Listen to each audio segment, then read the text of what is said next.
All right, and we're live. So welcome everybody to our October meeting.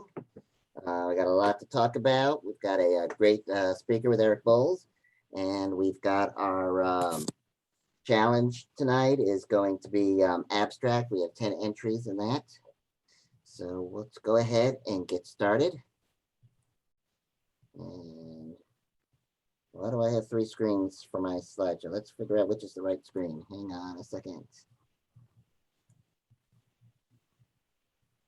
I've been doing this for 18 months and every month it's still something different.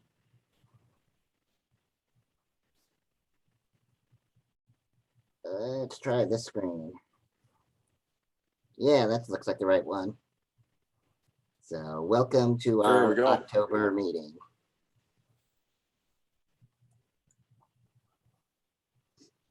So we'll talk a little bit of club business. Got some interesting events coming up. Eric's going to be doing our presentation, and then we'll do our photo challenge. So as usual, here's information about becoming a paid member. Basically, the paid members get extra benefits. And if you go to our website, northgeorgiaphotographyclub.com, you can see all the details. And if you'd like to become a paid member, you can. But paid membership is not required to attend meetings and to go on most trips. Just get extra benefits with the membership. I don't think Michael Gagne is on. I didn't see him. I know he is apparently standing in line at Olive Garden for his takeout, and he said he had an hour-long wait. But many of you know, Michael was the one who put together our t-shirts. And I think he said we sold about 40 t-shirts. We now have hoodies and sweatshirts and tank tops, although it's the wrong season for the tank tops. So I've got the link there, and sometime this weekend, I'll go ahead and post the link on the Facebook page and probably send out an email. So if you want to get something for the cold weather that's coming up and still help promote the club, you can. But yeah, the t-shirts were great and success. So do the hoodies and the sweatshirts. And if Michael comes on while we're talking, he's free to. Well, he can't interrupt Eric, but he can interrupt anybody else. Talk about the t-shirts. All right. So upcoming trips. I'm going to go a little bit out of order and let Rick talk about our upcoming North Georgia Photography Club shootout. Okay, thanks, Mike. So we've got some details to share with you. First thing I'd say to you is that you'll get this information as well in email, and we'll have the information posted on both of the Facebook pages. But we're going to do a mini version of the shootout, the NG3C shootout that got postponed this year. The real event's going to be postponed to April 30th of next year, and of course last year it was simply canceled. But a number of members wanted to do something, and we're asking Mike to put something together. So we're going to do sort of our own little mini version with just North Georgia. For those who've never done anything like the shootout before, haven't done the actual shootout, I would say it's the most fun that you're going to have all year fully clothed, in my opinion anyway. It was just a blast doing these things. So what is it? It's a photographic scavenger hunt. And I'm going to read from notes here a little bit because I want to make sure I didn't forget anything while we're on this meeting. You compete for some awesome prizes. We're going to have some pretty cool prizes to give out to the winners. What you do is you go out there and collect all of the images that you can in a specified period of time to meet the 3 topics that are going to be announced on that morning. And so you'll be able to submit at the end of the day up to 3, your best images, up to 3 for each topic, which would be a total of 9. You'll upload them to a Dropbox by that night, by midnight of that same day, and then the winners are going to be announced on the next day. Because the time constraints for shooting, we We suggest finding your images in or near the starting point, and I'm coming to where all that is going to be. But besides that, you may want to grab lunch with a friend or two after the photographic mania is over. That's going to be up to each of us who participates. But here's the key data. The when is Saturday, November 13th. Saturday, November 13th. We're going to start promptly at 8 a.m. and our go time will be shortly after that. We're going to be gathered by 8. Mike's going to kick us off. He's going to draw the 3 topics, and then we're going to have a little note to hand each one of you that's got some of the rules that you'll need to understand as far as file format information and stuff like that, so that you make sure that your images count when you upload them to the Dropbox. The location is going to be the Dahlonega Gold Museum. And again, you don't have to write this stuff down. You can if you want to, but we're going to be sharing it through various media. But that is located at One Public Square in Dahlonega. But there's no parking there. If you look at the square, the downtown Dahlonega area, there's a number of little spots with like 3-hour parking, small lots that are close to there. My suggestion is there is an all-day lot, public lot, at the corner of Park Street and Warwick Street. And I've looked into this. You can park there all day, and that's just 1 block away from where we're meeting. So we're going to meet at that spot in front of the Gold Museum. Mike's going to draw the 3 topics, tell everybody what they are. We're going to give you a note that says, here's how to make your file names so that we can tell who's who in the zoo. And you'll learn about that later. And then everybody's free to run off for about 3 hours from that point on.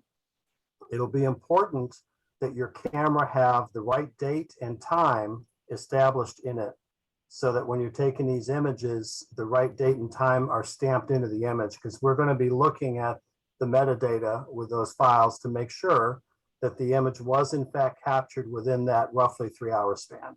So let's say we meet at 8. If it takes 15 minutes for Mike, because he talks a lot, to do his thing, then at 8:15 we're all going to go, and we'll have until 11:15 that morning to get all the shots that you need to get for those 3 topics. Okay.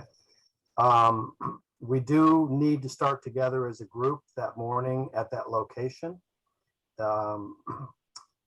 Mentioned that already. Okay, the 3 prizes, the second and third place prizes are going to receive a vintage camera. These are just really cool vintage cameras that Mike acquired. Yeah, they may or may not work, but they're going to look great on your mantle. That's kind of the point of it. And then the first place prizes for each of the 3 topics will be $50 in cash. So there's a first place cash prize to go for all 3 of these topics, and you're not limited. You can go for all 3 of them if you want to. Each category is going to be judged by 1 person. The judges are going to be Dick Snoke, Corey Huntington, and myself. And Mike Sussman is going to sort of oversee the judging assignments. And of course, he'll be kicking us off. Now, none of the 4 of us can compete. We may be out there shooting just for the fun of it, but we won't be competing. And I think in a way, even though there's a lot more constraint on the actual NG3C event, this will be kind of a nice warm up for those of you who haven't done a shootout before, to give you a little bit of a flavor for it. The trick is being creative about finding the topics and finding something a little different than what everybody else is going to find. And I used this example earlier when I was talking with Timmy about this earlier today. There was one, I remember one year very distinctly, where one of the topics was round, and the winner of the topic was a photograph of a water spigot on the side of a building. Why in the world would that be a winner? I mean, it certainly wasn't anything special artistically, but it was a different take on round than what everybody else was doing, and it kind of stood out a little bit. Had some different color paint on it or whatever. So we're not going to make great art typically when we do the shootout, but it's fun to challenge yourself to find good examples of a random topic on a limited amount of time in an area that you probably don't know that well. I mean, that's the fun of it. And then again, when we're done, let's say we're done at 11:15 or whatever it is, If you want to hang out and maybe find lunch with some of your friends from the club, good opportunity for a little bit of socializing. It won't be anywhere near, the social event that the NG3C is because of COVID. Thank you so much. But it still should be a good day, good fun morning for us to get out there and play with our cameras. So, any questions?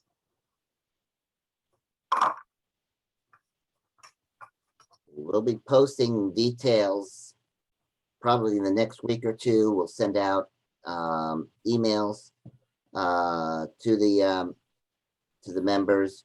You do need to be a paid member to participate. So that's Right. one of the benefits of membership we were talking about before. I don't think that's listed on the page because we only came up with this event like 2 months ago. But yeah, you do need to be a paid member, but it's a lot of fun. I participated in 2 shootouts and had a blast. And this is just a mini one, and it'll be good practice for the real thing in April, which also has bigger prizes. But get your practice now so you're ready to compete for that one. Very good. All right, so now we'll kind of go back in order and let Dick take over. We've got the EarthQuest Birds of Prey coming up, and we're also trying to work on some fall color trips. So I'll let you take over, Dick.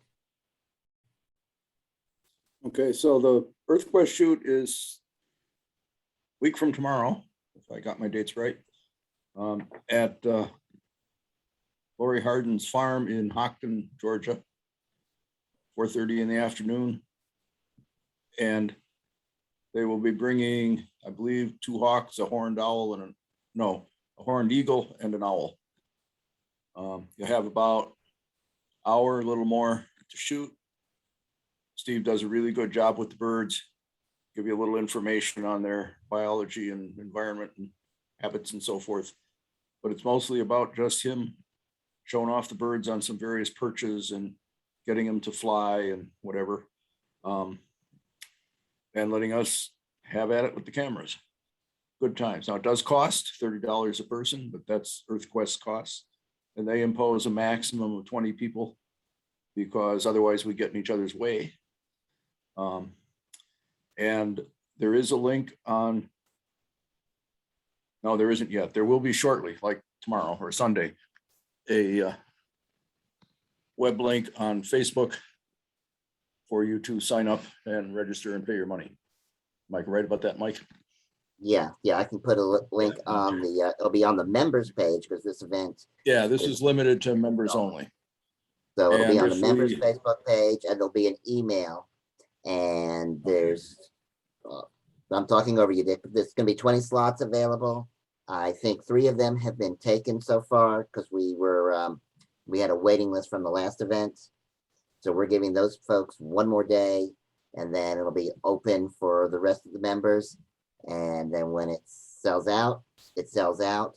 I'm not going to list it as an event on the Facebook page because when we've done that in the past, it's confused people, and they clicked going thinking that they were in when they hadn't paid. So it'll be just a link to the payment page, and I may not be right on the computer when we hit 20, so there might be a couple people who will end up having to get refunds. We apologize for that. Yeah, just keep in mind the last time we did this, it sold out in 24 or 48 hours. So be fast. It'll probably be around noon on Sunday that I'll be posting it.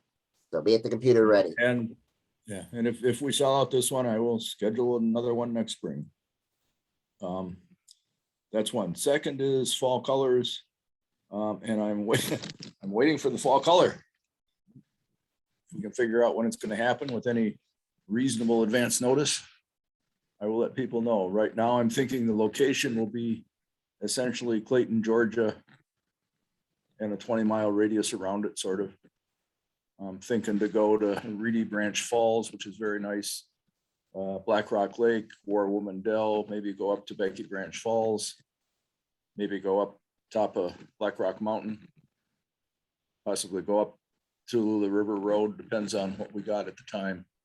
Depends on what the weather is on the day we do it. lots of opportunities in that area, and that's what I'm thinking about for now. It'll probably be about 2 weeks. We just got back from the Blue Ridge Parkway like an hour ago, and there's a few places above 5,800 feet that are kind of at peak, but even that's not consistent. Yeah, So, we live in Blairsville. It's not, I mean, it's kind of hit or miss. I'm hoping Okay. that next week we start actually getting the oaks and the things like that changing. Yeah, that's why I haven't got a date listed. It's a little too soon to call it.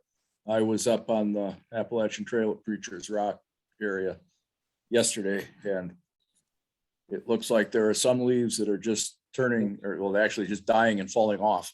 Yeah. Not really turning, but very little other color. So I'm thinking it's a week or 10 days off yet. And after that, I got nothing. So I'm always, as always, looking for ideas. I kind of like to find some sort of urban or interior venue, but I really don't have any ideas at this point. What about like Berry College? On where? Berry College? We could do Berry College. I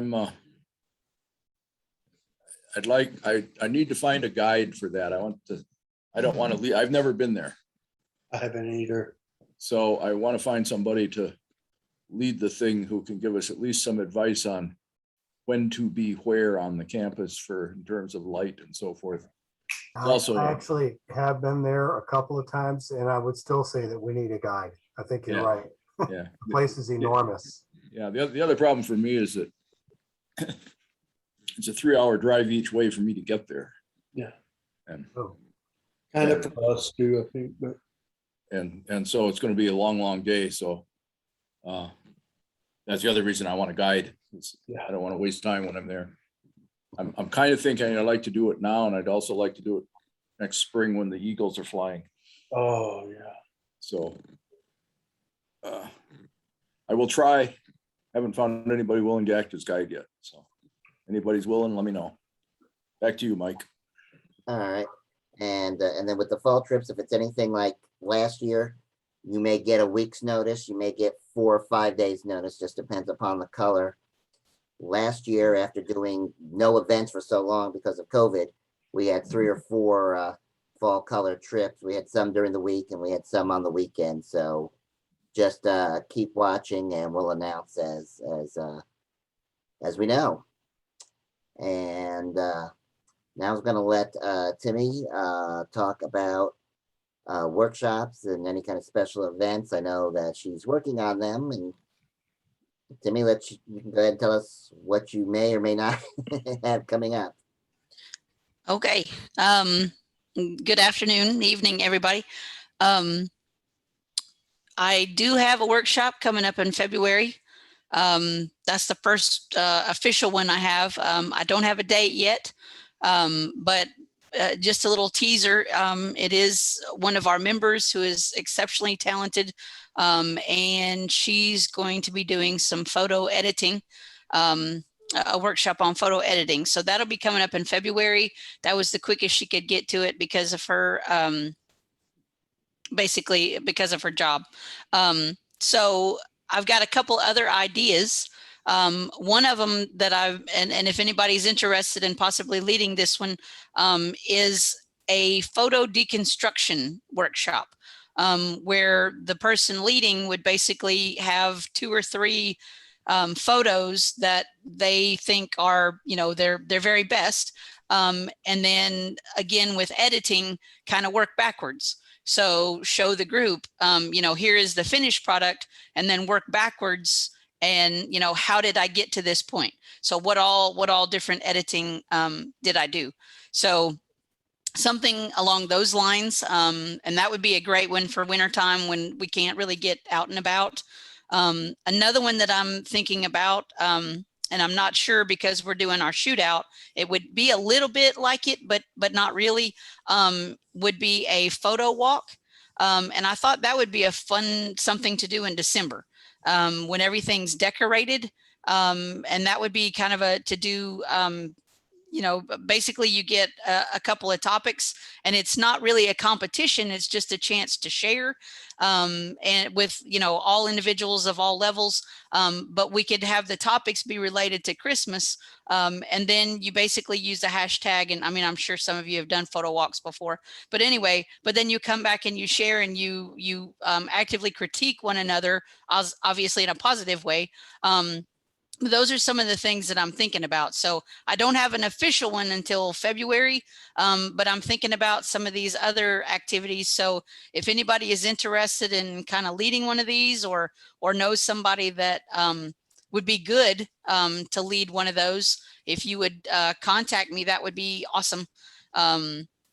The Facebook is the easiest way. Facebook Messenger is the easiest way to get a hold of me. But anyway, excuse me, but I don't have anything in mind for January. So I'm trying to think of kind of indoor things right now. And then I know Desiree has already said she would, but I'm still waiting on an indoor venue for that. So that's what I've got right now, which is, I know, a little sketchy, but it's still kind of difficult since we don't have an indoor venue, and it's about to be wintertime. So anyway, that's what I've got. Yeah, so if anybody has any ideas, may want to host something, you have an idea and you might want to host something before Christmas, feel free to get in touch with Timmy. We'll get it scheduled. We had a bunch at the beginning of the year, then it kind of just slowed down, just kind of lack of availability of people to do the workshop. But that is one of the great benefits of the paid membership also, because the workshops are free for paid members. You pay $20 for your membership. Most workshops that you would go to would cost much more than $20. So we'll get that going. If we can't have any the rest of the year, we'll get that going next year. I got to thinking as she was talking, we do our annual editing challenge. Maybe we'll do that as a workshop this year. We'll just wait and see how it goes. But that's pretty much it on the business end. So let's see, let's get to the next page. And we'll do our presentation tonight. We have Eric Bowles. His presentation, perfect with our shootout coming up. A judge's perspective, tips for contests and improving your images. I got a little biography here of Eric. He's an Atlanta-based professional nature photographer specializing in the southeastern states. As a photo educator, he provides photo tours, workshops, and training both independently and as director of Nikonian's Academy. Eric's photography has been exhibited in galleries, purchased by corporate and individual collectors, and published in books and magazines. He's also well known as a judge and speaker. He has been trained in judging photos by Professional Photographers of America and judges both digital and print competitions for a variety of groups, galleries, and museums. So we're definitely honored to have Eric with us here tonight. Let me go ahead and let him share his screen, and we'll go ahead and get started. Let's see here. All right, I think you should be able to share your screen, Eric. Okay, hang on a second. Wow, that's here. the smoothest transition we've had in 18 months. Okay, you got it? Or are you seeing just the slides, or are you seeing the side piece? Seeing the side Yeah, we're piece seeing too, all of it. We're seeing the actual, Okay, yeah. PowerPoint. let's try that again.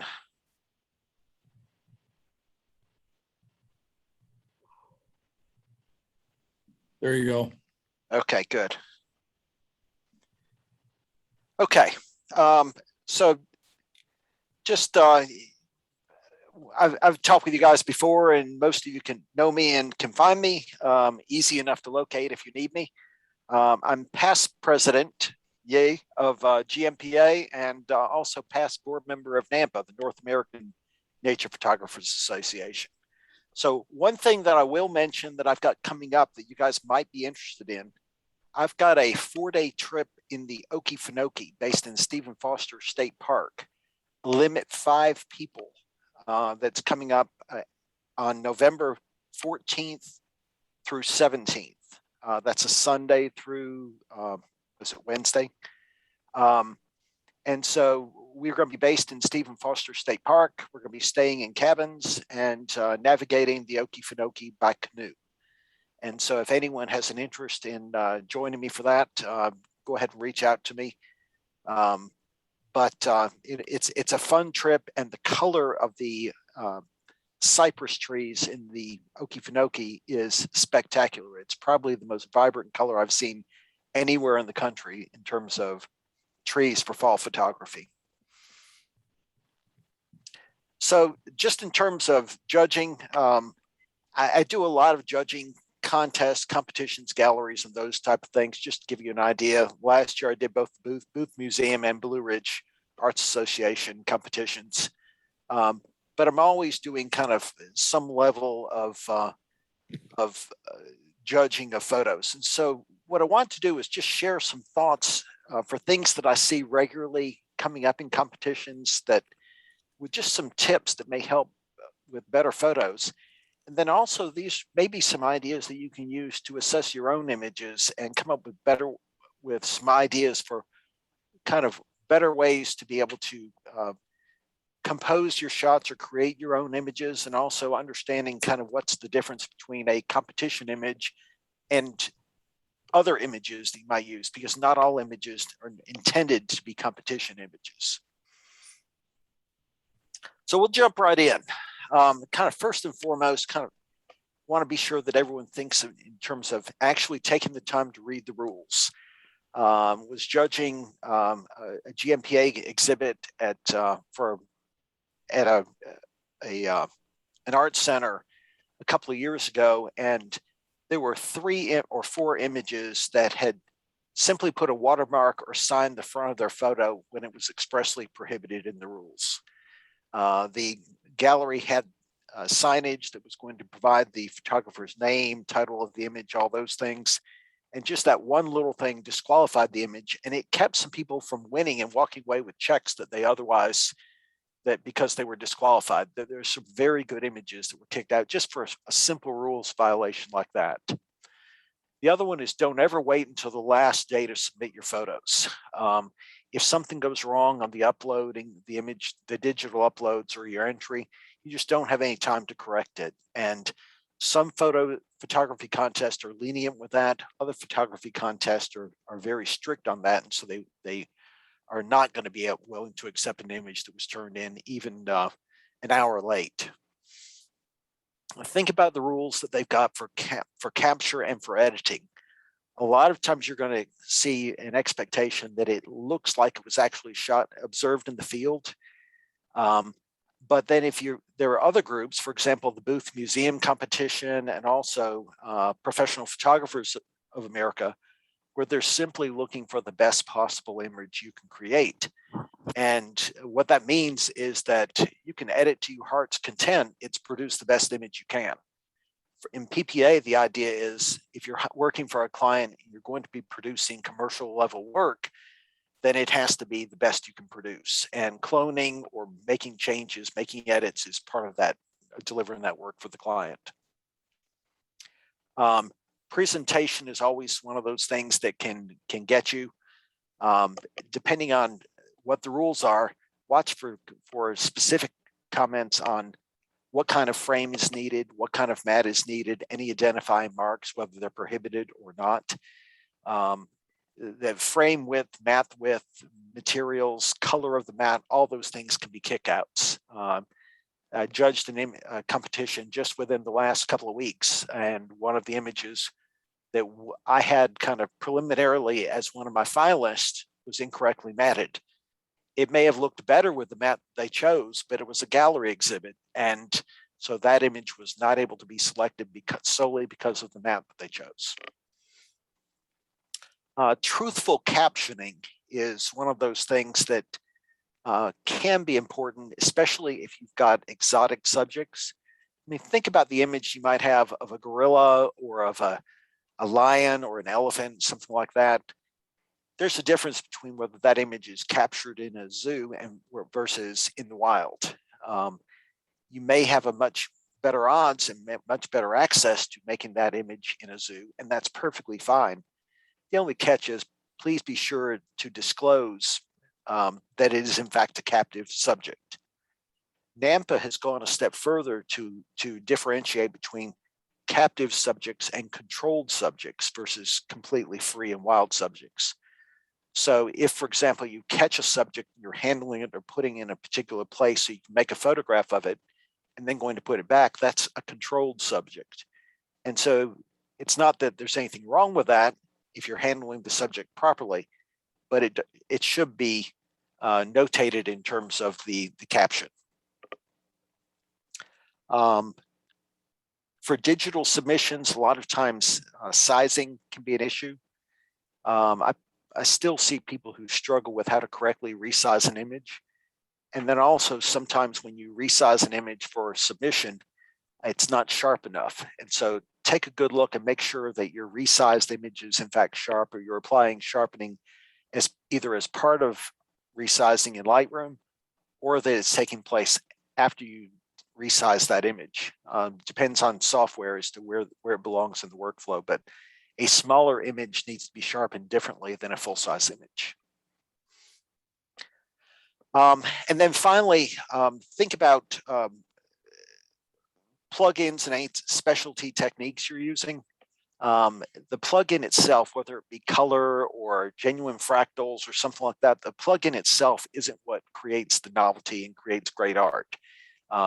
It's the use of a plugin, and it can work and it can be effective, but expect to do a little bit more than just simply use a plugin.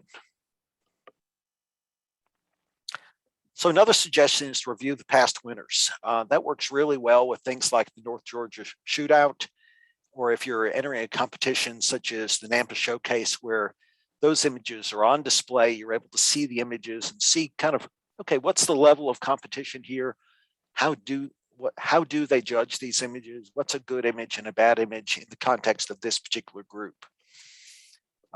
Are there any common subjects and themes? So for example, if you're down on the coast, you would expect to see marshes and marsh animals and things like that, which you might or might not see. And you want to look at kind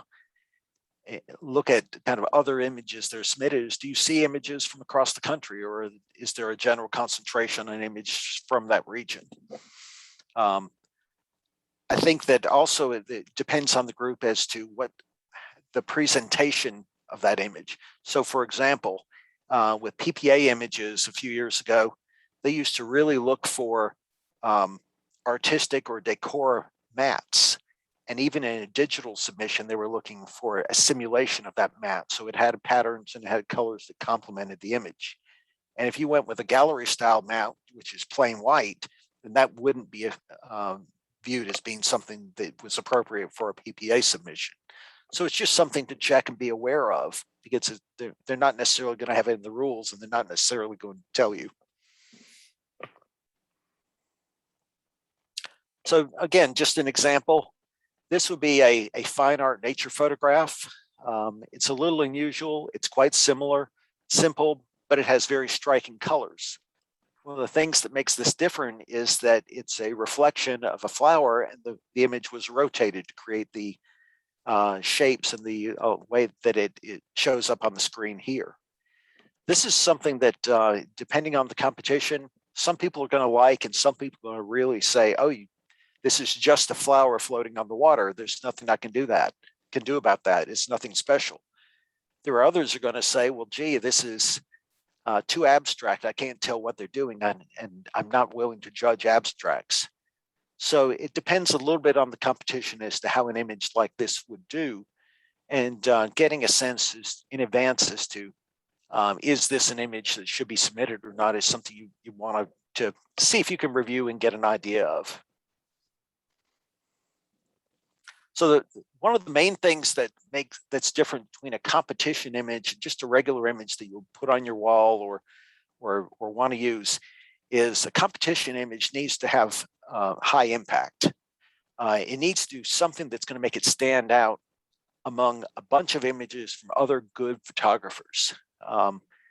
If you're going to do well in a competition, that it needs that wow factor, something that's unexpected or something that says, oh, that's really good. And you'll see it on the very first pass through the image. As a judge, these wow images really stand out.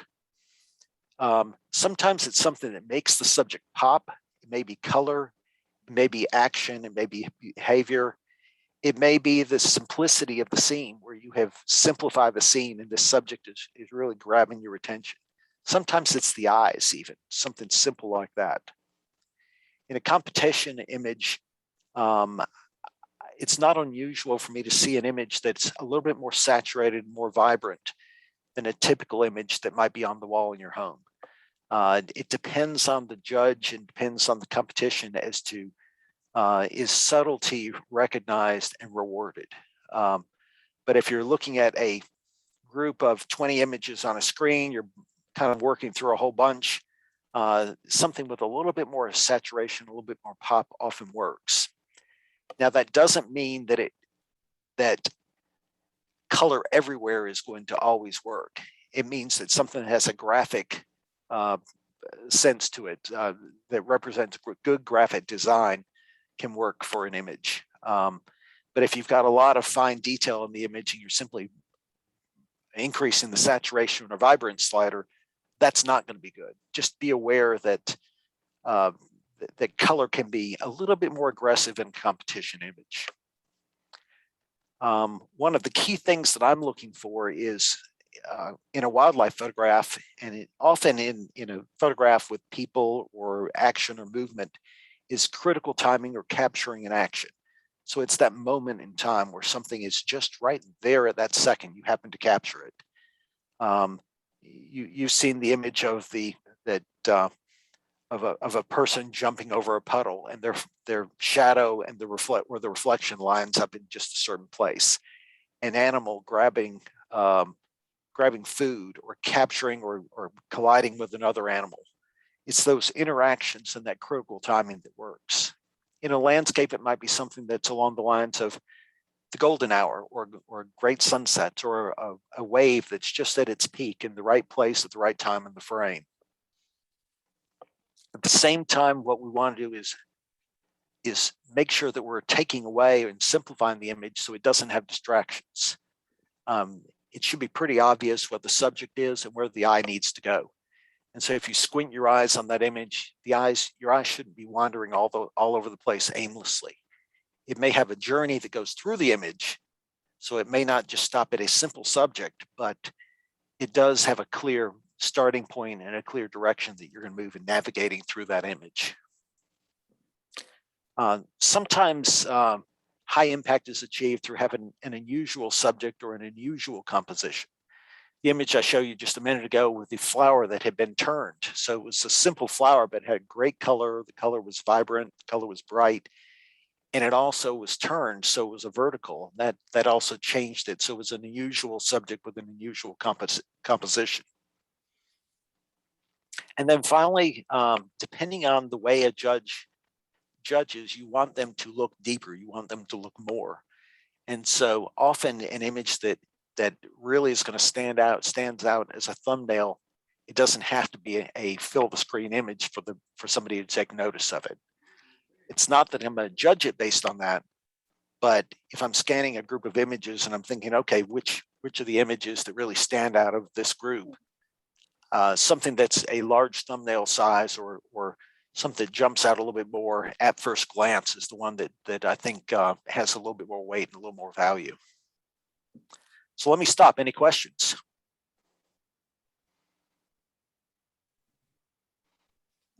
Okay, we'll move on. If you have questions, feel free to speak up and ask. So again, this image, traditional Smokies image after sunset at Morton's Overlook, shows the traditional layers, but it also shows really, really strong color. It's got that graphic look to it, and the contrasting colors between the orange and the blue make it stand out. Here you've got a quiet mountain stream. Again, it's one of those scenes that often you don't stop and notice, but the flowers in the image, the background behind them, everything is really controlled and designed to stop and pay attention to the flowers, the water, and the supporting elements of this scene. And in a black and white image here, the train, the diagonals of the train, the mood of this on a rainy, cold, snowy day with the steam of the steam train there in the scene. It starts to make you think, and you should feel cold and miserable on this one.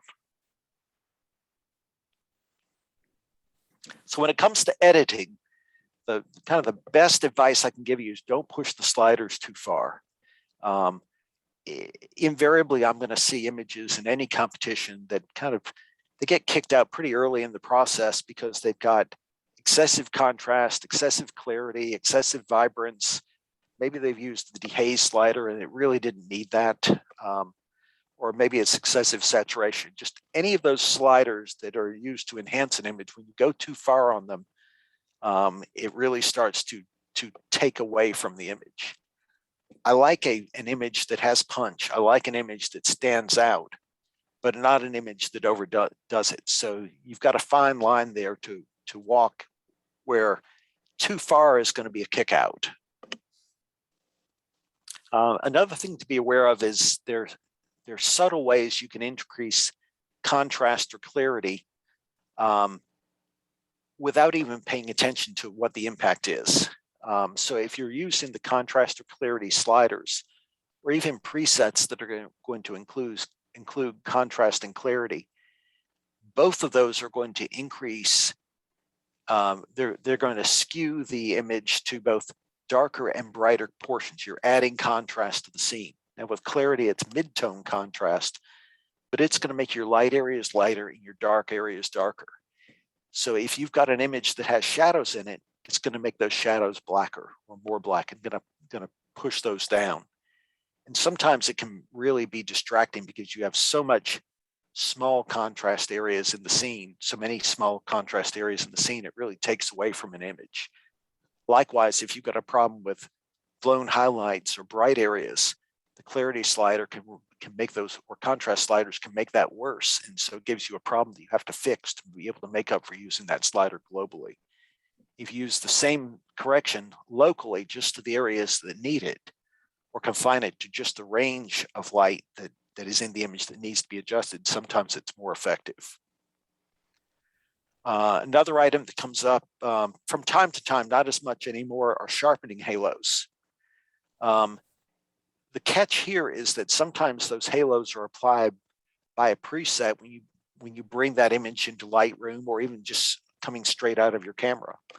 Saw an image, it's been 2 or 3 years ago now. It was just beautiful color, a beautiful pier, and it had a sharpening halo around a pier that was in the image.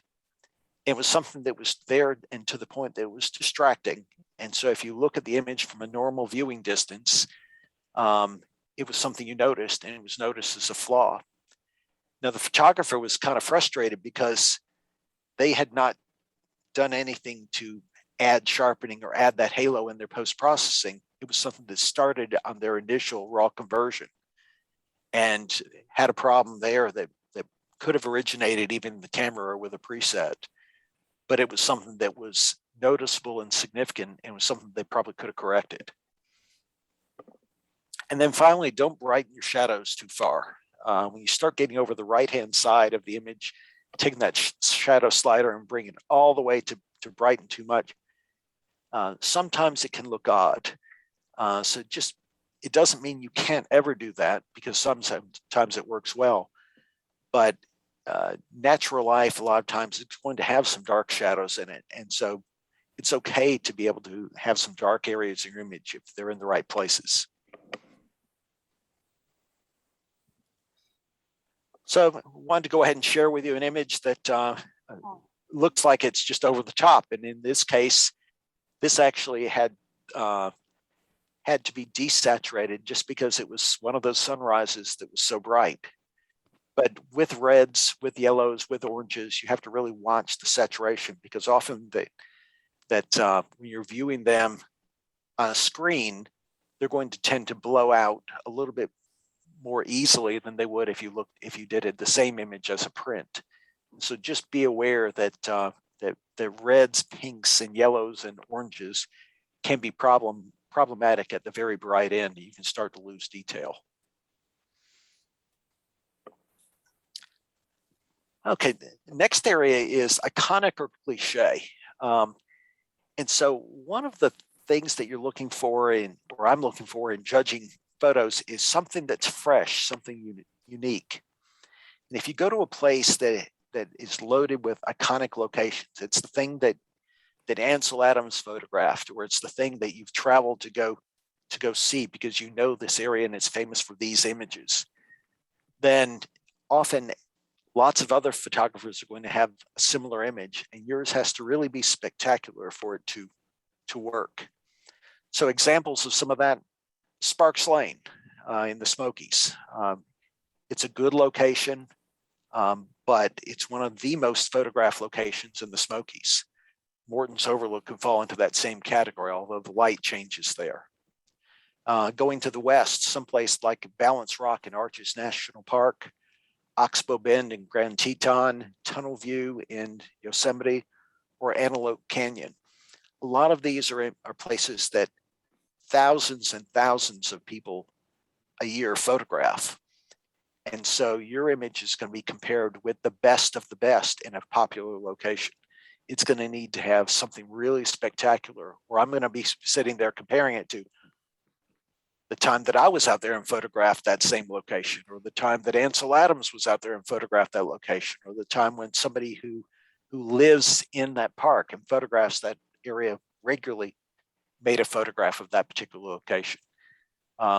Generally speaking, the locations that are extremely popular and or iconic probably start to drift into that cliche area unless your image is really spectacular.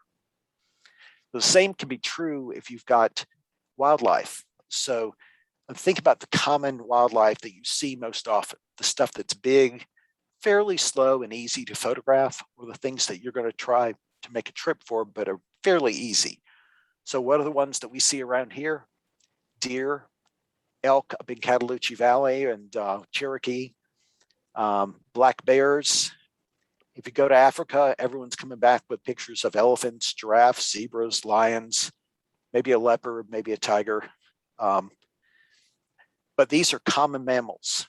And because they are so common, it's hard to get something that's really unique unless you add the context of environment or you have some really good action.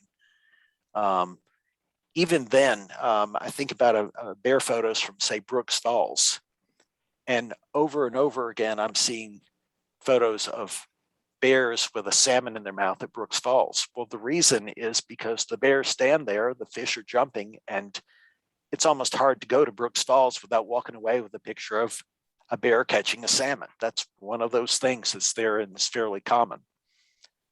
So if you're photographing one of these common mammals, the bar is raised, and there probably are going to be other people who are going to be turning in photos that have that same subject. So yours really has to be spectacular. Same's true for wading birds. The big kind of slow wading birds, great blue herons, great egrets, snowy egrets, spoonbills, wood storks, even ibis kind of fall into that category. These are quite common wading birds. They tend to be slow. If they're hunting or fishing, they are going to be in a place for a good period of time. So lots of people are going to be able to make photos of that. I judged a photo contest at Chattahoochee Nature Center earlier this year. Out of 250 entries, there were over 60 entries that were wading birds. And gray blue herons and great egrets were the most common subjects. There were probably, I think I counted 25 or so spoonbills, and most of them were from Harris Neck Wildlife Refuge or the St. Augustine Alligator Farm. So just be aware of the subject and the degree of difficulty there. And then finally, domestic animals, cat photos, your own pets. Those are going to be kickouts. Even though I love horses, they tend to not work in most nature contests, and they would have to work in a contest more like PPA where anything goes. So again, let me show you some iconic location photos. Oxbow Bend, even with a great sky and fall color, it's one of I was probably there on that day with 200 people for sunrise, and it probably went on for multiple days. And so there were lots of groups getting very similar photos. And this is just 1 year at one time. The same is true every year in that location. Balance Rock in Arches National Park. Again, it's one of those places that we were lined up. There must have been 75 to 100 photographers on this day. The light was fairly ordinary, a little bit of haze in the background. Nothing really spectacular about this image that's going to make it stand out. Or Maroon Bells in near Aspen, Colorado. Again, very, very popular location. Even at the peak of fall color, you're going to have hundreds of people who are there. And the color is going to go on for several days. It's very accessible. And this in Colorado is probably one of the most photographed locations in the state. This, on the other hand, is Maroon Bells from a different vantage point. And here, I'm the only person taking this photo with reflections, with Maroon Bells, but it's a different lake and capturing a reflection, and colors are a little different here. And this is Tunnel View or Gates of the Valley. I'm sorry, this is Gates of the Valley in Yosemite. Ansel Adams made it famous. Not going to get very far with this one. I've got a reflection here in the foreground, a little sun hitting the mountain, a little hint of a contrail up there above the mountain peak, El Capitan. But again, it's tough to be able to make this work. It's a photo that's fun to take, but it's not competition worthy. St. Augustine, the spoonbills are there. They're fairly common, and gotten to the point where I can recognize the trees that they're perched on in St. Augustine Alligator Farm. It doesn't mean don't take that photo, but it means just be aware that it needs to stand out in terms of photography, not just that you saw a spoonbill or you saw and filled the frame with a great shot. Many of you probably know Bill Lee. This is with Bill up in Minnesota at a reserve that he and his wife helped establish. But black bears, and when you see Bill's black bear photos, what you'll see is the ones from Minnesota are typically photographed in June through September. The adults photographed in late August or early September, or are fattening up for the winter. They've huge but beautiful coats, wonderful condition. If I compare them to the bears that are in the Southeast, the Smokies, the bears up there are a lot easier to photograph, and they're big. Their coats are really lush. In the Smokies, they don't have as much food. They don't have to eat enough to be able to make it all the way through the winter, because they can eat throughout the year. And they don't really go into the same kind of hibernation the way the bears do up north. And so the bears don't get as big and heavy, and their coats aren't as thick and rich. So when you see Bill's photographs of bears in a Smokies gift shop, chances are it was taken in Minnesota, not in Tennessee or North Carolina. And again, wading birds doesn't mean that wading birds aren't a good subject, but you just want the subject to pop. You want that spectacular image. So another thing that you see from time to time, and not so much in nature photography, but you do see it to some extent, is one really good element, but it's a picture of a thing as opposed to a great photo. So think about the things that kind of fall into that category. Rainbows, puppies or kittens. Small children are all cute, always cute, especially to their relatives. Snow and ice is a novelty to us in the South. But if you go to your friends up in Michigan or in Colorado, they just can't. They're sick of snow and ice, and it's not a novelty to them. Sunsets happen every day. Need to work on the sunsets to be able to create something that really makes it spectacular, as opposed if it's going to be in a competitive image. And then unusual wildlife. A lot of times some judges are going to be experts on wildlife, and so they'll recognize the unusual subject. but most judges are not going to be expert on every subject and every technique. And so the fact that you have an okay picture or a pretty good picture of a really rare subject doesn't make it competition worthy. I remember a few years ago, there was an Asian hooded crane that was up at Hiwassee Wildlife Refuge in southern Tennessee. And it was very unusual. It was a record bird. They believed that it had gotten tied up with some sandhill cranes and kind of made a wrong turn and made its way legitimately to the United States, where it normally spent its time in Asia. But this subject was not a well-known subject to people who were judging bird photography contests. The birders, especially the birders in the area, really knew it. And thousands of people went to see it in Tennessee.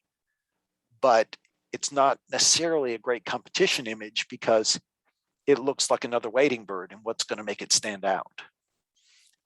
The fact that it was a rare bird didn't make it stand out with most potential judges. So there's your rainbow and a very ordinary scene. The rainbow doesn't make it. Puppies, this is great in terms of stock. This is great in terms of books and editorial use, but it's not a great photo. This one's close, but it's got a little piece of tape on the collar there. And it really doesn't have, that needs to be cleaned up if this is going to be a competition photo. And in a nature photography contest, of course, it would not work. You probably look for something where the subject is not just sitting here and static the way this one is. Here's maroon bells with a little bit of color. But just because it has fog and aspen trees with color doesn't mean that it's a good photo. Look at that foreground. So one of the things that I ask myself when I'm taking my own photos, traveling or going into some of these places, or looking at photos and judging a competition is this the best time of day, time of year, best time or season to be able to capture this particular subject? And a lot of times the response I'll get from somebody is, well, no, it's not the best time of day, but that's when I was there. And so that's one of those things that probably means that it's not quite going to make it as a competition image. Sometimes it does, and sometimes it works, but generally you're going to be competing against other photographers who were there at the best time of year or the best time of day.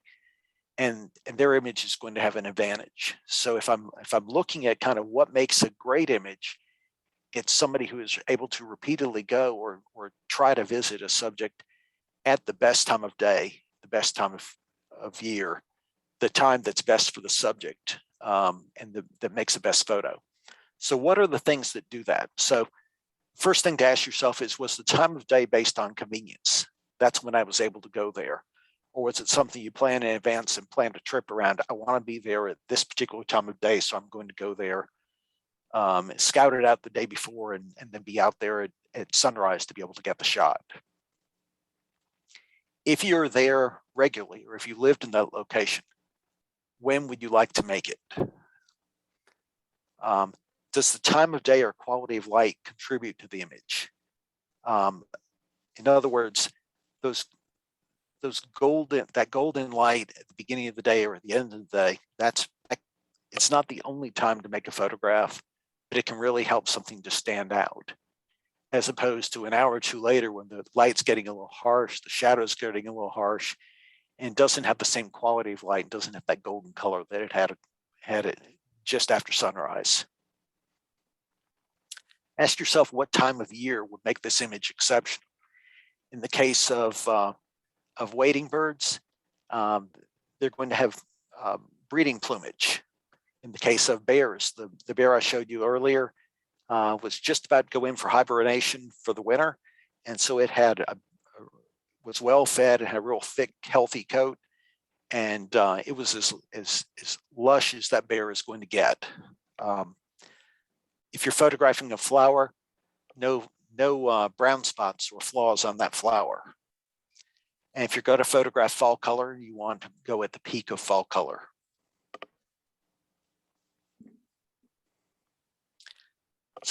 Here's an example. When I'm photographing water, going to Jekyll Island or someplace like that, and photographing water at sunrise or water at a beach, one of the things I try to do is photograph on the falling tide. And I'll literally plan my trip around a falling tide. Now, why is that? Well, falling tide means that there's water on the sand. That's going to give you reflections. Whereas this same image on a rising tide, all the water had a chance to soak in or run off. And so it's just going to be brown sand with some ripples in it on the rising tide until the waves come in and soak it with water. So I have a lot longer ability to photograph, and I get these great reflections on the falling tide, but not on the rising tide. Sparks Lane, we talked about earlier. When do you want to photograph it? Well, one good time is going to be in the fall when you've got good color, and also in the morning when you have fog. And the same with the Okefenokee. In the fall, also early morning when you've got that mist just coming off the water. Within 15 minutes after sunrise, a lot of days the mist is gone, but that mist is going to be unique. And then here, fall color in the Okefenokee. Photographing elk, one of the times is going to be in the fall during the elk rut mating season. The other time would be when the calves are being born in May and June. So kind of those are the two times that are best for photographing elk. There certainly are other times, but those are among the best. So one of the things you try to seek out in photographs, particularly in a competition photograph, is finding key moments. So what's the key moment that's going to make this photo special? Is it great timing of behavior or action? In the Nampa showcase competition, they have a category for birds, and probably, I think something like 30% of the images submitted in the showcase competition were bird photos. 70% of the images of birds involve action or behavior. It's not a bird perched someplace, even if it's on a great perch. It's birds eating, birds flying, birds jumping, birds fighting other birds, birds in courtship, birds displaying, those types of things where there's some key timing of action or behavior that they're capturing with that shot. Every photo doesn't have to have that. A good portrait shot still works, but it has to be a really good portrait because 2/3 of people are going to be submitting something that does show good action. Another opportunity would be unique lighting. And it could be light at sunrise. It could be hitting a subject in a certain way or in an unusual pattern, or even showing a particularly good color or reflection. Interaction can be a key moment. An interesting expression, eye contact. So if you're photographing people, often the eyes are part of what's going to really make a shot. The eye contact with you or eye contact with someone or something that's in the image. It can even be something that's just outside the image where you know their eyes are going to a certain place and you're wondering why. So here, out of, I don't know, 8 or 10 tight photos of a great preening, this is the one where the head was back and the head just perfectly aligned with the feathers in the background. It's in breeding season, so you've got the green lores of breeding plumage, you've got the bright red eye, and you've got the bright orange color. So the background here in this particular case is a shadow. So the bird is sunlit, but there's a shadow behind it, and the bird happens to be captured displaying at this particular time with these great colors. This is sunrise out in Rocky Mountain National Park.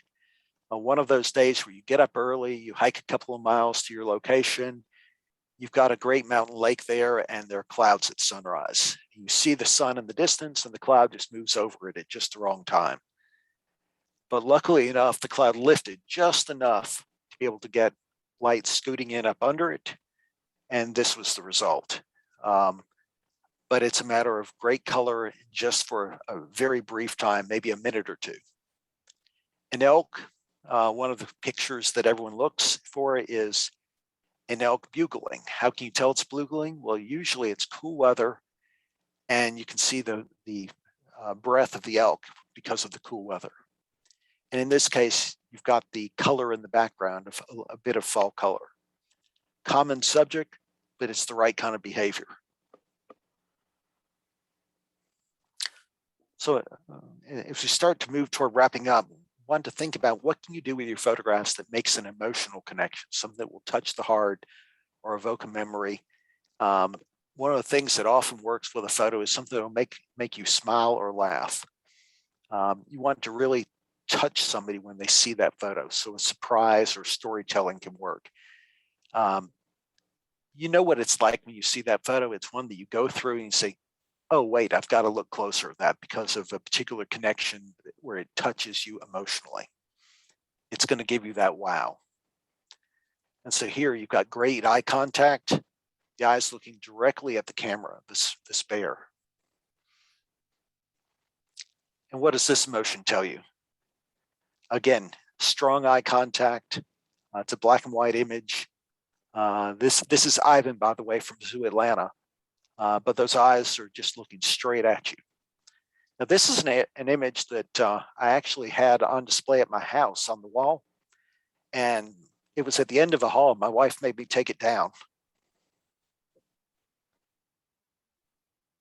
How would you like to wake up in the middle of the night and see that at the end of the hall?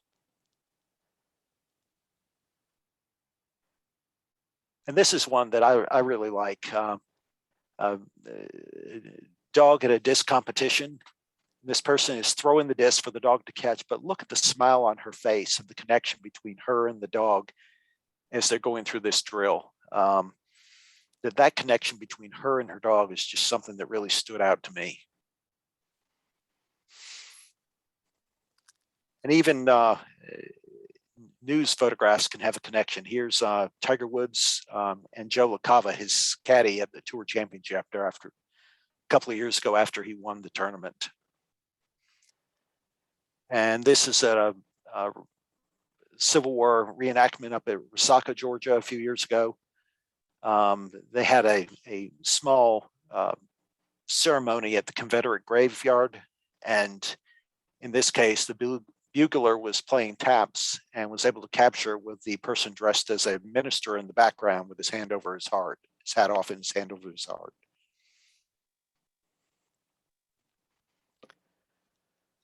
So as you start to move toward wrapping up, one of the things to be sure of is to watch the little details. This is one of the big differences between professional quality work and good amateur work, is little things that might be details. So the expectation for professional work is that if there is a dust spot, if there is a tiny piece of trash, if there is a little something that is a bright white reflection or something like that in a scene, that you're going to deal with it and fix it.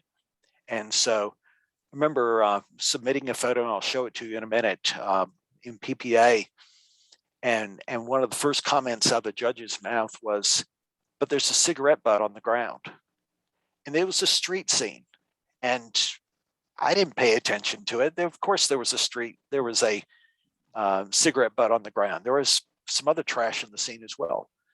But at a professional level, that was simply not acceptable. And so it was a kick out. Another thing that comes up in portrait work is the nature of the catch lights in the model's eyes or the subject's eyes. And one of the giveaways is going to be dual catch lights. It just looks odd sometimes, even though we know that you've got lighting like that. If they're dual catch lights, do they look like they belong there? And if you can have a single catch light, that sometimes it can be better. Moray, sharpening halos we talked about. Most people catch it, but just making sure that you have a straight level horizon in a landscape photograph is important. And it's not so important that the camera was level, it's that the scene looks level. So sometimes you'll line it up with a tree. Sometimes you're going to have to simply look at the scene and say, okay, what's it going to take to make this look level, even if it's, you know, that the camera was level and optically it just doesn't look at, you've got to fix it. Blown highlights or no detail in the shadows is something that could be good or it could be bad. It really depends on the image. What I would say is, in general, you don't want to have blown highlights on your subject. And if you have blown highlights, it needs to be in an area that's insignificant to the image. So if you've got a light background and some small highlights that are blown in the background, that's probably okay. The same with your shadows. It's okay for an image to go completely black in the shadows, but be sure it's not in a place that really needs the detail to support the image. And then finally, the last one, chromatic aberration. There was an image submitted at the Booth Museum last year that was absolutely a terrific image of horses in a snowstorm. And it was produced so that it almost looked black and white. But the main color in that image was chromatic aberration, just at the edges of some of the detail in that image.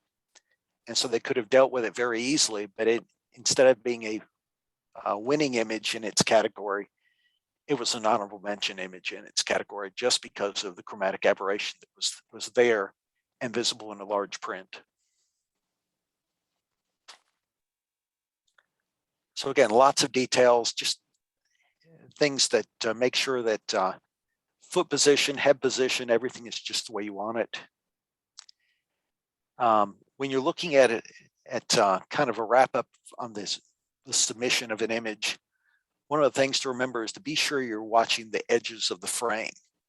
And I learned this one the hard way by submitting an image that had been resized for framing, and it moved a branch just a little too close to the edge of the frame, so it looked like it was being cut off. The catch was that it wasn't up to the edge in my original image, and I just made a mistake in printing it and didn't catch it. I was so focused on the image that I didn't catch it. So if you're looking at a competition image, be sure you pay attention to the edges of the framed or the edges of the mat, and that you don't have anything there that's going to take away from the image, cause a problem there. So stray items intersecting the edge of the frame can work. Clipping items that should be fully in the frame and you've clipped just an edge of it, as opposed to clipping it intentionally so it looks like you were aware of it and that was your composition. You want to place the subject with intent and use the edge of the frame, but use it in your favor. Generally speaking, you don't want bright colors, whites or blacks to distract the eye and take it off to the edge of the frame away from your subject. And then there's a trend in some photographers and even some groups of photographers to always apply vignetting to an image. And the one thing I'd add to that is the vignetting normally should be subtle to the point where it's not really noticeable in Stanson that, oh, there's a lot of vignetting that was applied to this image. It's something that should look fairly natural or be something that complements the image, not something that looks like it was just added because somebody said it needs a vignette. So here, a tree branch. The branch on the left is one of those that could easily come up to the edge of the frame and be cut off. And this is the image that that cost me when I was printing it incorrectly. So remember, no two judges are going to have the same perspective. You're going to have judges who are particularly good at one genre or two genres. With PPA, what I found is, as a nature photographer, that most of the judges I was with weren't really experts on nature photographs, so they didn't understand what made a good bird photo. But when it came to a portrait of somebody, they were expert. And so I needed to understand and learn from them and listen to them when they were speaking about a portrait, and vice versa when we were talking about a bird or a landscape or a wild subject. You're going to find people that have genre-specific expertise. If it's a bird photographer and you're going to something that, for example, Arthur Morris is judging, he's going to be looking at head position, and he wants the head to be turning slightly to the camera. He wants it well lit. He understands that if that bird is slightly past you and is moving away, then that's not as good as an image where the bird is coming slightly to you or turning toward you and approaching you. And then you're going to have hot buttons, good and bad. I've seen all kinds of hot buttons in images that were being judged where it could be even the way an image is being presented, the way it's matted, something coming across the frame that I would think, oh, gee, that's worth a couple of points taken away. And somebody else says, oh, no, that's a kick out because of this problem. And so judges each are going to have their own opinion. You may not be able to predict those opinions, nor should you try. Just be aware that there are going to be differences here, and different judges are going to have different opinions on an image. So let me tell you one story on this. The NAMPA showcase a few years ago, 5, 6 years ago, there was an image submitted, and George Lepp and Guy Towell were two of the judges, and both of them gave this image a perfect score. It was a landscape image, and the other judge was somebody who was an editor for Wildlife magazine, and she gave that image what amounted to basically an average score, just average. Turned out that the image was from Peter Lick. The image, the scoring put him in the top 10, so he was recognized for the image, and it was a good image. I think it may have been the best landscape image in the competition, but it wasn't a winner in the competition. If she had rated that image one notch higher, not excellent, but just simply very good instead of average, that image would have won the competition. Now, that same image I saw a year or so later in his gallery out in Las Vegas, selling for over $30,000 as a large print. And it's an image that has been recognized by other groups. But this one judge, when I talked with her afterwards, simply said, it's just a landscape photo. There's nothing special about it. Now, me as a landscape photographer, I thought, gee, this is spectacular. George Lepp and Guy Towell thought it was spectacular, but it was just a landscape photo to her. So you're going to have different perspectives, and you can't dwell on that. But in this case, it was somebody who obviously had a successful image, and she just didn't care for it on that basis. So here's the image I was mentioned to you earlier. Cigarette butt in the trash over on the right side of the image. Major kick out, and something that I learned a lesson on.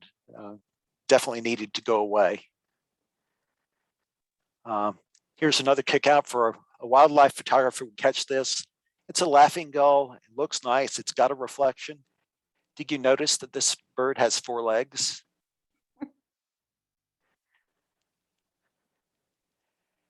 And then here,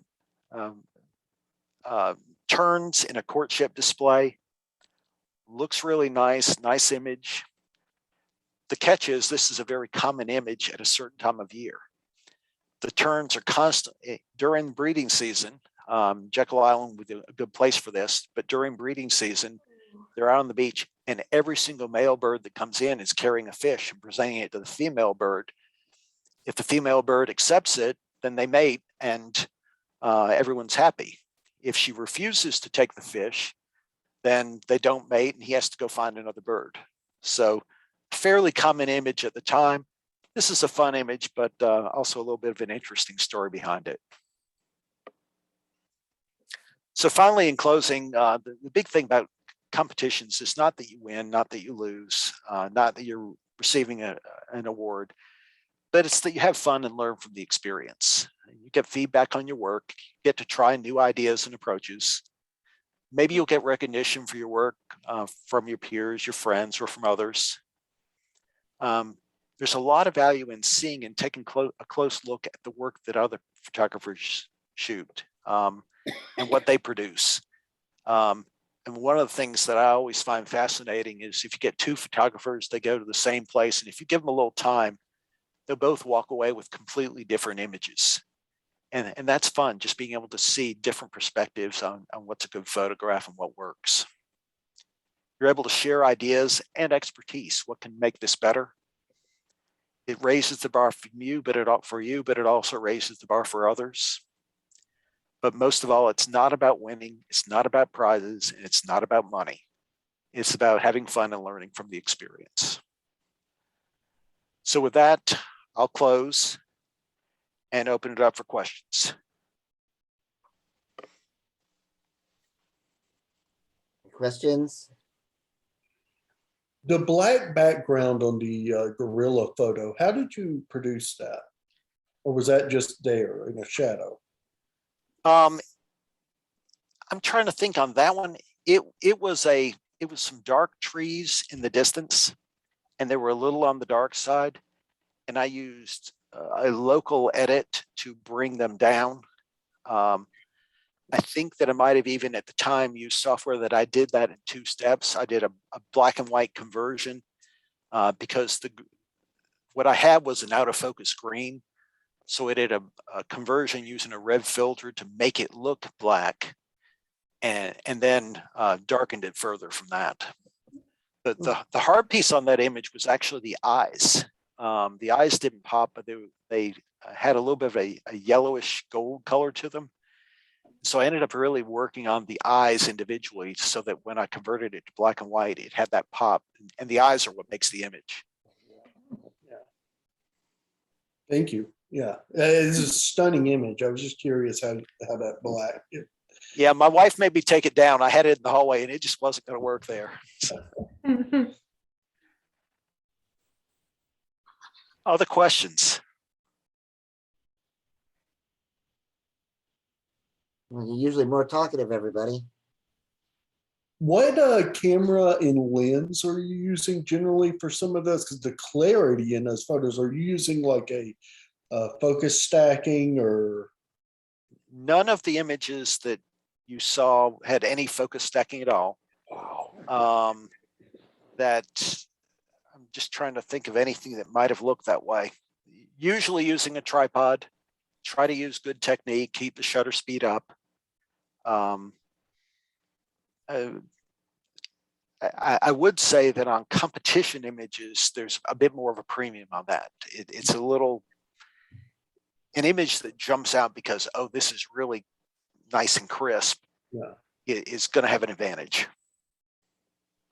Yeah, I was just curious, do you see a benefit from like, are you using like one of the new digital cameras with 40 plus megapixels? It's just not all these images were downsized to 1,000 pixels on the long side. oh.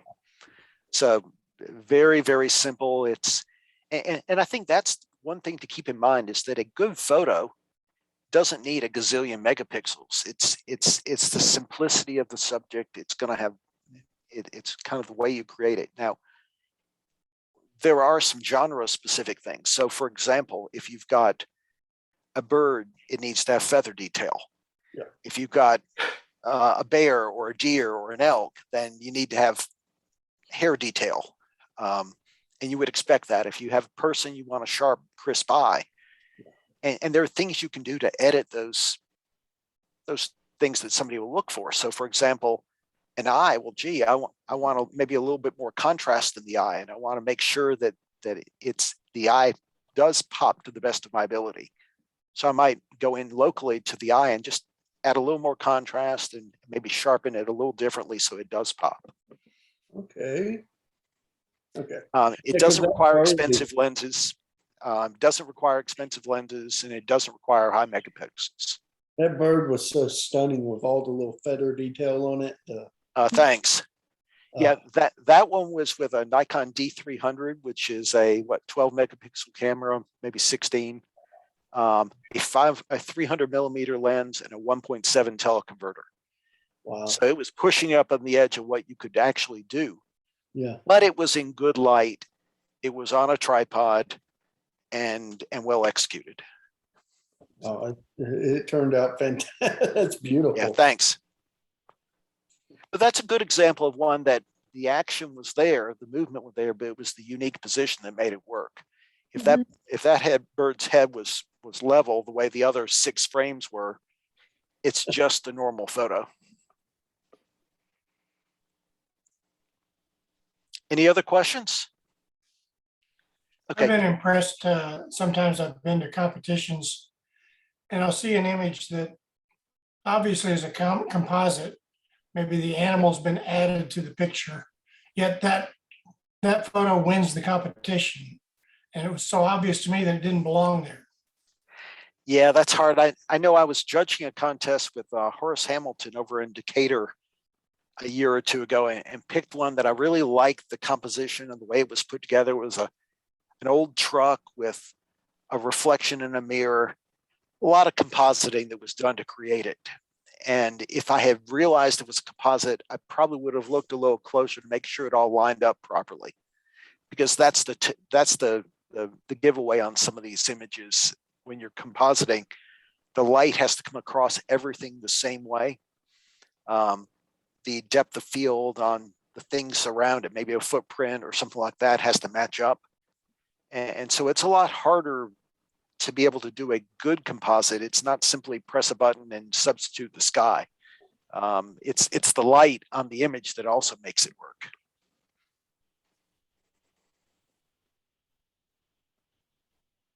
Okay.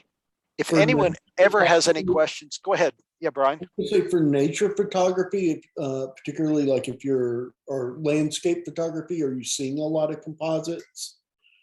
I Or don't is it- see many, but they're prohibited generally in most of the contests. The Booth Photography Guild contest last year kind of threw me for a bit of a loop because anything goes for that. And it was I had to adjust the way I was looking at images, and because it had some much more extreme fine art type editing in the images that were in that competition, and editing was really encouraged on those, and they did a good job. I mean, these were museum quality images. Just anything goes in terms of fine art. I find it a lot easier to judge when you have categories. You compare one wildlife image to another wildlife image, as opposed to everything's and anything goes. That's hard. Yeah, I bet it is. I got a quick question, Eric. Sure.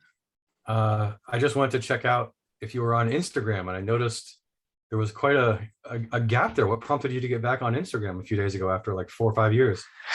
I actually don't use Instagram much because that's not the way I photograph. Some people photograph from out in the field. So with social media, a lot of times I'll claim my name to make sure that I have my name and my rights to that name, but it doesn't necessarily mean I'm going to use it often.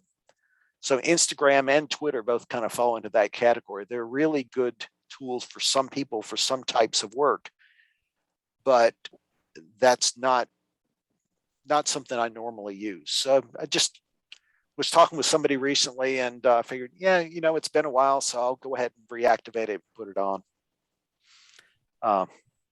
Yeah, the photos I think I put up some of maybe of what I shot up at Gibbs Gardens the other day. So.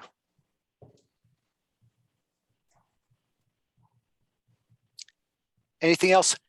Anytime, feel free to email me. Be glad to help with anything. If you have questions, that more than happy to talk. So thank you very much and really enjoy being here.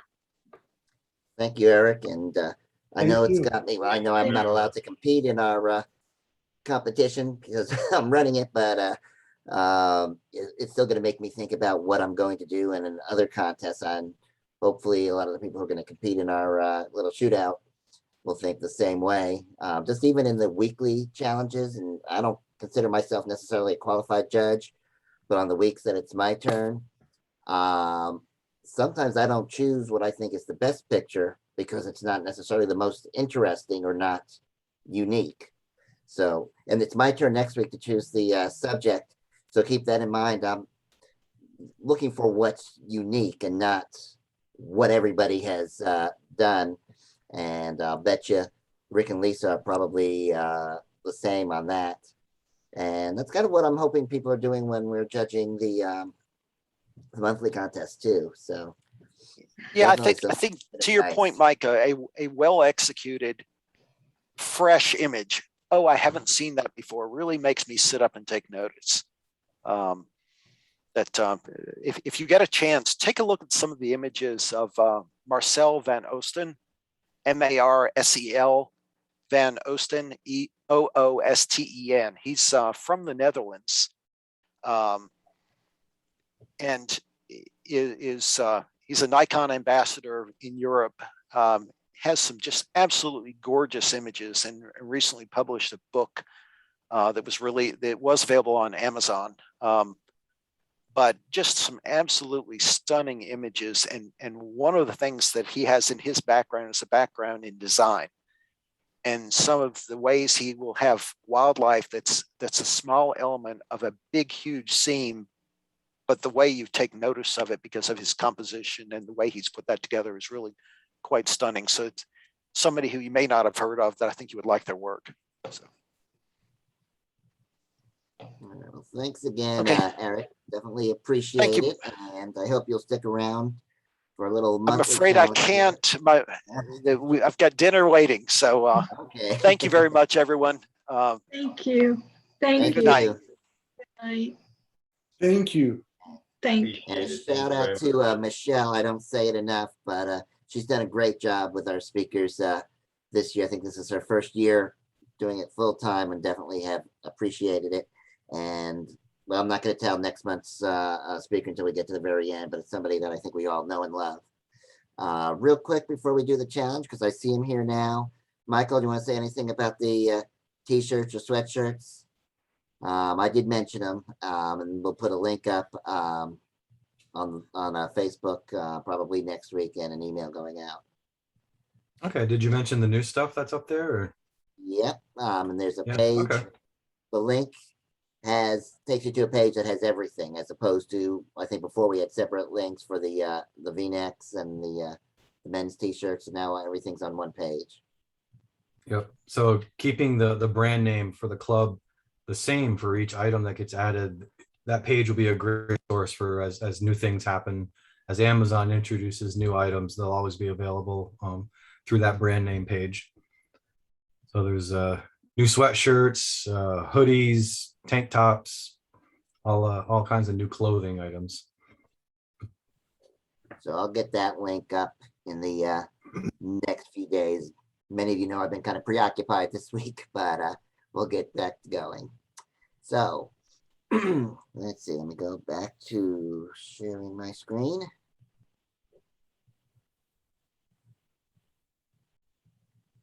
This one.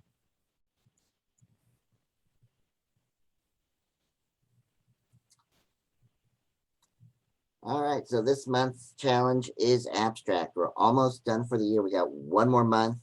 The competition is really, really close. It might even be the closest we've had. So kind of excited about that.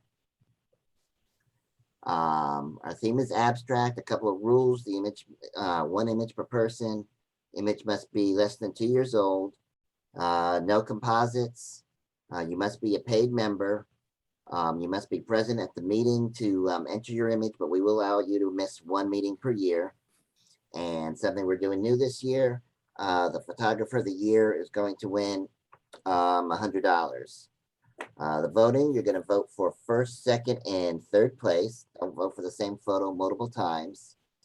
Think if it fits the theme. And we award 5 points for first place, 4 points for second place, and so on.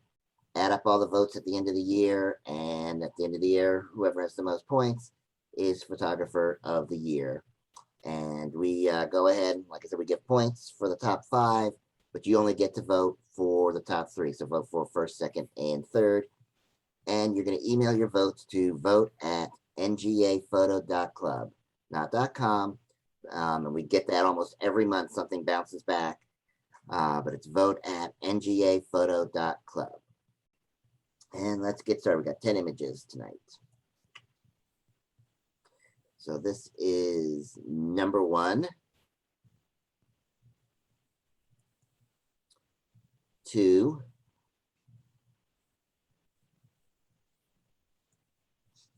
3.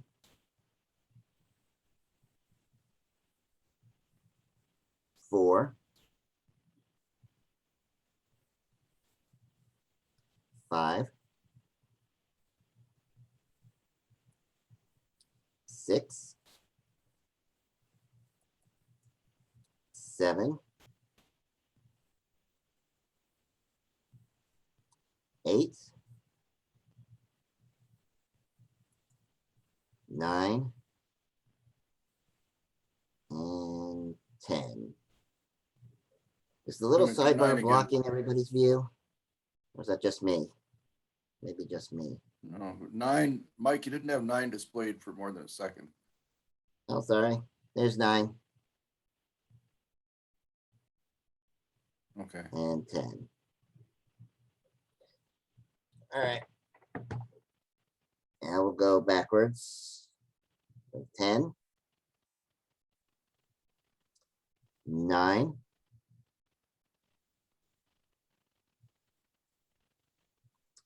8, 7,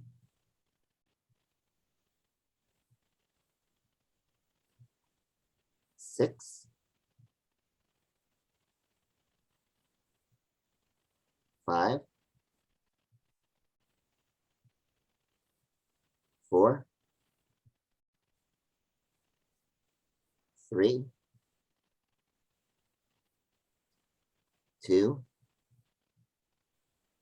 and 1.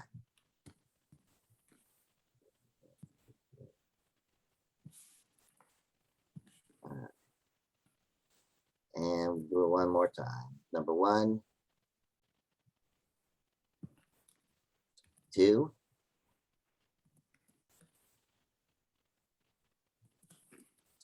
3,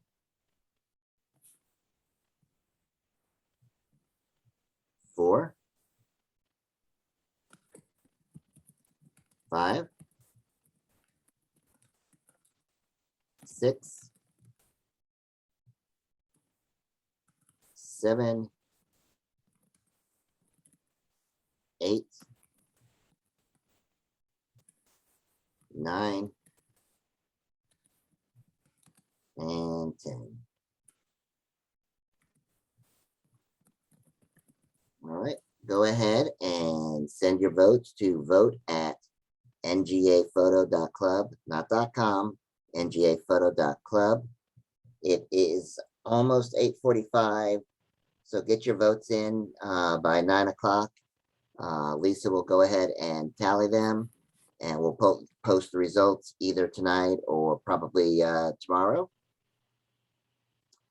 Next month, got 5 weeks before our next meeting. It's going to be November 19th at 7 p.m. That's the Friday before Thanksgiving.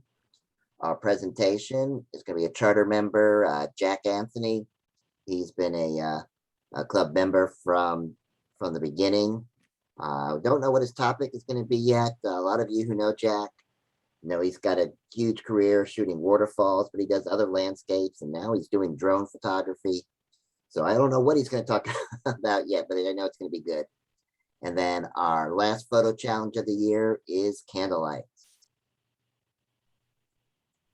And that's it. Thanks everybody for coming out tonight. I thought it was a great meeting, and look forward to seeing you next month. And we'll send out information on the Birds of Prey shoot, the EarthQuest shoot, and also the our North Georgia Photography Club shootout, because all of that's going to be before the next meeting. So everybody have a good night. Thank you. Bye. Good night, everybody. Bye.